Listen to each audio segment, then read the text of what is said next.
Welcome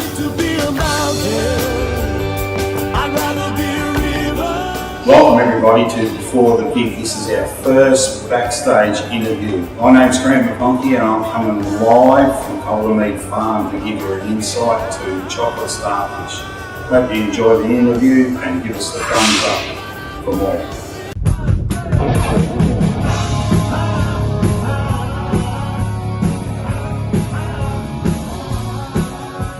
Alright guys, well welcome to Caldermeade. It's great. You've got a gig on here tonight, so We're all pretty pumped.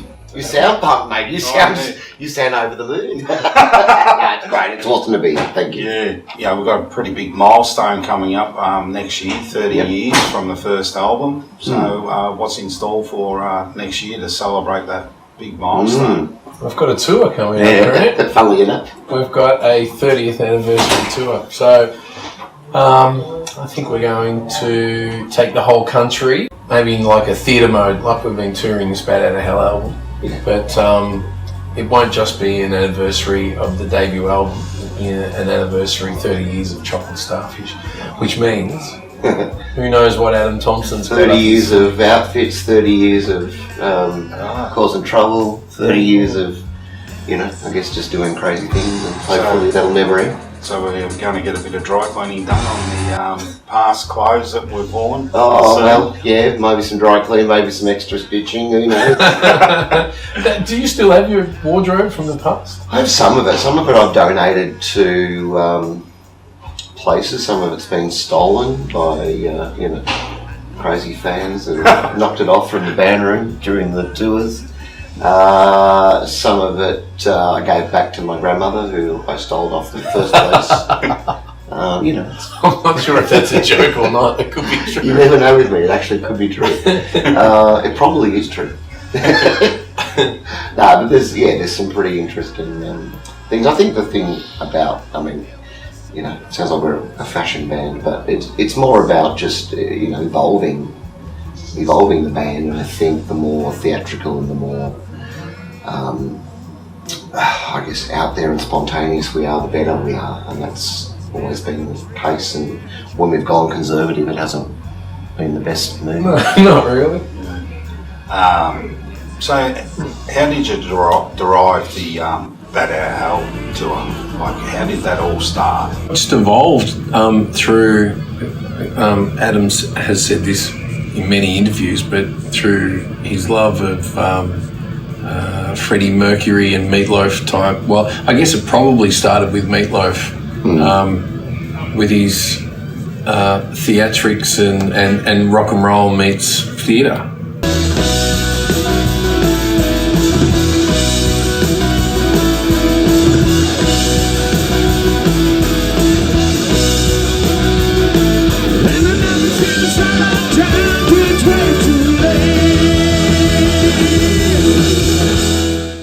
And if you remember back in the day, I used to, whenever the sound meter blew at a pub, and we had that sort of obligatory 5 minutes before the sound meter. Do you remember those days where a sound meter, if you're too loud, and it would just literally blow the sound out? So, you could either walk off stage and wait for it to reset, or you could be creative. And I just used to jump out in the middle of the crowd and either do We'll Rock You or without a microphone and no amps, just the voice. And sometimes it was 2 out of 3. Sometimes it was 500-700 people, so you're kind of in the middle of a big throng of people, but it meant that the show kept going, and we sort of gained our reputation on those sort of decisions that we do.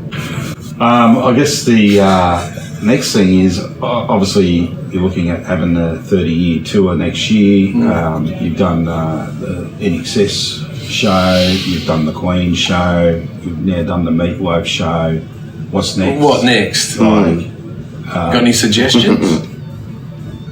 No, not really. Not really. Maybe the best cow milking songs of all time. Maybe.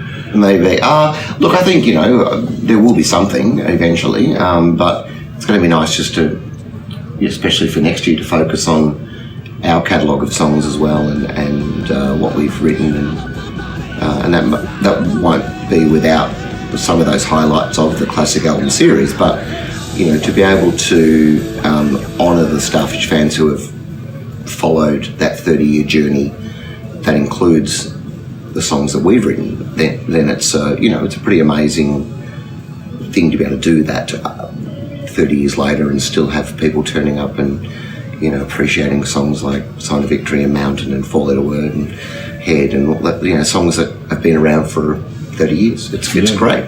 For as popular as the classic albums have been for us, there's quite a few people after shows which are fans of our original music, and that's something that we never post on socials about, but the feedback is when you're doing your own Starfish shows. And why didn't you play that song tonight, one of our tracks, and that's just people who love the songs, and we're mindful that that's not everyone, of course, but there's a growing bank of people, not just from the old days, but also new people who are now discovering our music through the classic albums, and I think that's a really good thing.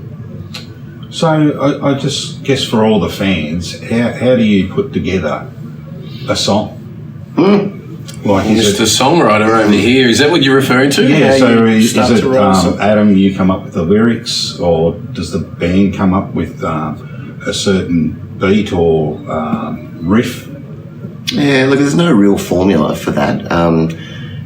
It's generally that I'll come up with a snapshot of an idea, and my guitar playing is pretty woeful, and so, or my piano playing. What you are good at is he's good at singing into his phone, which used to be an old tape recorder. Yeah. But he'll sing all the parts. So he'll say, Daz, I think the drums mic, I'm hearing them go, yeah. And he'll have a guitar part and he'll sing these parts into, so it really sort of, the song starts to, the formation of it is quite early on in some ways. You find a direction because Adam has sung into his phone's. You've got to sit down and listen to his phone one day. There's thousands of ideas that I haven't even revisited because they're just, and I usually get it when I'm either driving, which is, sorry, the Victoria Police, or when I'm, walking or jogging, and that's, I don't know what it is. Like that's how Mountain was created. You wanted me to be a mountain, I'd rather be a river, water broke and washed out away. The thing that I find hardest is because I don't play an instrument very well, is that most of my melodies and stuff are pretty major. They're pretty major sounding, and they're not, they can often sound like, I don't know, like a Taylor Swift song or whatever, but sometimes they need that colour to bring them into Starfish world and to have, which is what Norm's really good at as well, is changing majors to minors and, sort of adding little notes that really transform the, what could have been a, like I said, a really poppy song into something that's a bit more rock pop, which is more Starfish.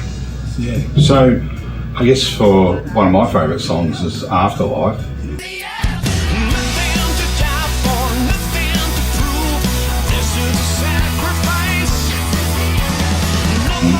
Where did the idea from that song come from? Is it a place that you are in part of your life, or a stage that you're in part of your life at? Or why does that connect with you? Yeah, why does that connect with you?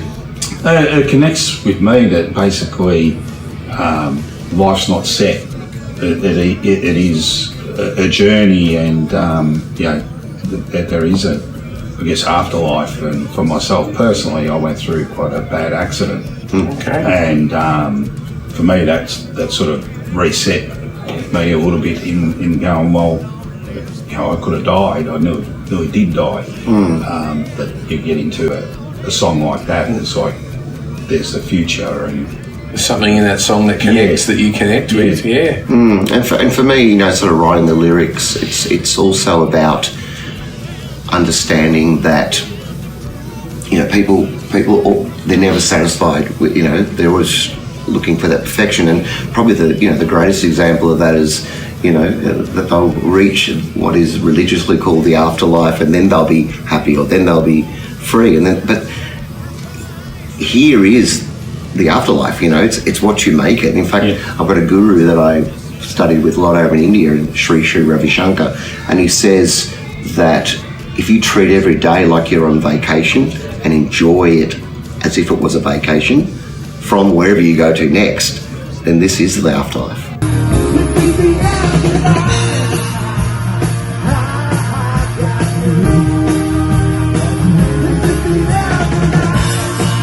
I guess the next thing I'd like to touch on is, back when your first album came out, I was at Lyric Music in Shepparton buying the CD. Yep. And, there's, I remember to this day, CDs were $25 to $30. So that's back in the mid-90s. And now we have all these streaming platforms for music that you can listen to anything and everything whenever you want.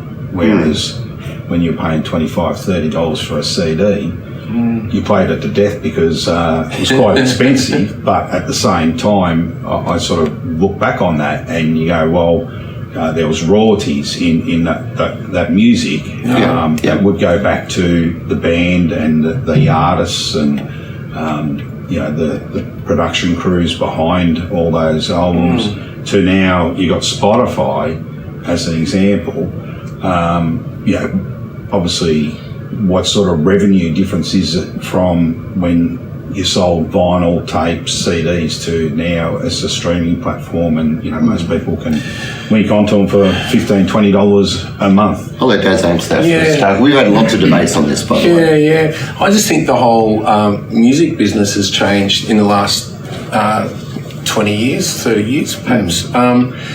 So the entry level was a lot more difficult back in those days. So you're talking about music distribution. So before you get to make a record, to be in the record stores, and have someone invest in you. You had to get your act together, pardon the pun, to get a record deal, to get a booking agent, to get a manager, and with all those parts put together, then if you were lucky enough, you might get signed to a record label. And there were still bands that were signed to labels that still didn't get, the traction on radio and all this sort of stuff. So I think we had to get that together back in those days. So right now we could go and record a song on the laptop over there this afternoon and upload it to Spotify. And it'll be out in 2 days. And it'll be out. So it's the whole business has changed. And I think that back in the day, we all had record labels. Our record label EMI were great. They invested lots of money in our video clips and touring support. And the reward was that people would buy music over the counter. So what it did for us, it gave us a profile and made us not exactly a household name. We're not Jimmy Barnes or John Farnham, but I think it allowed us to, well, now we could revisit and people remember our music, where we now make new music, which is available. Spotify and the streaming services, can you make a living out of music streaming? Probably not. But if you combined both well, I'm talking about touring and your merchandise that artists sell, there's a good little revenue there to be made. So back years ago, sorry for the long-winded... No, I was going to say you. Sorry. But back in the day, the whole business has changed. We used to have, correct me if I'm wrong, we would have 2 Taragos, a truck, road crew, probably 10 or 12 people on the road each week, playing 6 nights a week. I mean, I don't even know how, I was about to say I don't know how our manager accounted to everyone, but now it's all compact. And, Adam and I do a lot of this co-managing and look after the band behind the scenes with our agents. And I guess, I'm going to take another side of the coin. The only thing that I lament from back in those days, I'm trying not to sound like the old guy in the room here, but the only thing I lament, and this is not just about music, it's about consumerism in general, is, you spoke about you could maybe only afford to buy half dozen CDs a year with your wage, right? So there was an anticipation, there was thought into your purchase. Yeah. And then there was love of that, and there was a real deep attachment to it because you'd aligned yourself with that band or that album or whatever it might be. Yeah. Now, mate, if you make it to the first 20 seconds of a song and you're 20 years of age and you're just flicking through Spotify, boom, boom, boom, it's consumerism that is just soundbite driven, but there's no real attachment to it, which is why something that's the flavour of the month used to be around for 6 months to a year and then it was gone. Now it might be like 6 hours and then the next thing is on, right? And I just don't think that's good. And that's music, that's fashion, that is movies, that's everything, that's relationships. Swipe left, people. You've got to remember though that there are all the entertainment was how did you get to hear new music? It was pretty much on the radio, right? So you listen to the radio to get to hear new music. Yeah. There was no gaming back in those days. It's hard to get kids' attention now. I think the kids listening to new music would be something that's probably they'd prefer if they had to put $50 down. They might buy the new basketball PlayStation game, I imagine. I don't know. It wouldn't be purchasing music. Yeah, so because they look at that as almost like a free commodity. Yeah, that's right. And if they like it, they'll probably buy a ticket to that artist. Can I be really? They would value a can of Coke way more than they would the new single by somebody. Yeah, I guess so. But my point is that they then go out and put their hand in their pocket in other ways, which like the tour of that, which is buying the T-shirt and the concert ticket. Yeah, which that revenue in the music business is booming. It's going really well. Yeah. So, from a revenue point of view, were the 90s better from album sales, or is 2022? Well, we're making as much money today as we were back in the 90s because of the distribution and everybody else with the handout.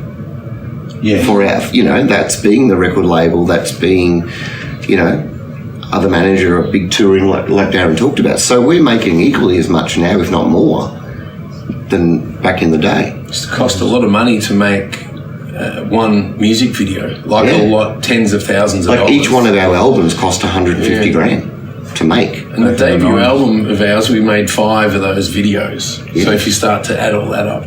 What would your advice be for any new artists that are wanting to enter into, obviously, the world of top 50 hits, or well, to hone your craft and be good at what you do, and all the other stuff will come. Everything else will come if you're good. It's like now that I'm older, related to any business. If what you're doing is mediocre, unfortunately, it's mediocre. And just because your mum and dad and your few mates that you ring up tell you it's good, that doesn't mean it doesn't mean it's good. I'm sorry, it's right. But if your 50 friends on Insta say it's unreal, that doesn't make it real.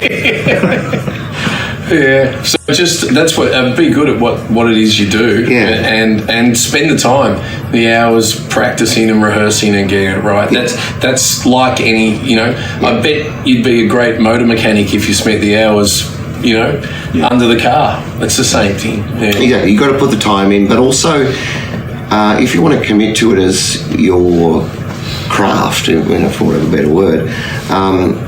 It's going to have low points, it's going to have high points. You started our conversation with that thing about a journey, and it is a journey, and if you're after a quick buck, there are many other ways to make a quick buck. It's not music. It's not music. But if you're in it for life, whether you're a career muso that, likes to play in multiple bands, or whether you're a singer-songwriter, I'll guarantee you that your first 100 songs, you'd be lucky if you get one good one. And that's just my personal opinion. I've got so many songs that Zoran and I wrote in the old days and stuff that like I talked about, that 1,000 songs on my phone right now, 990 of them are never going to see the light of day. Yeah. Well, that's commitment. That's commitment, right? They're not going to see you're never going to hear them. You're never going to hear them because they probably aren't good enough, or they're just not that special thing, and that's okay. But it gets you past and to the next level. Yeah. Thank you. Thanks, Adam. Thanks, Darren. Good on you, Grant. Cheers. Thanks, mate.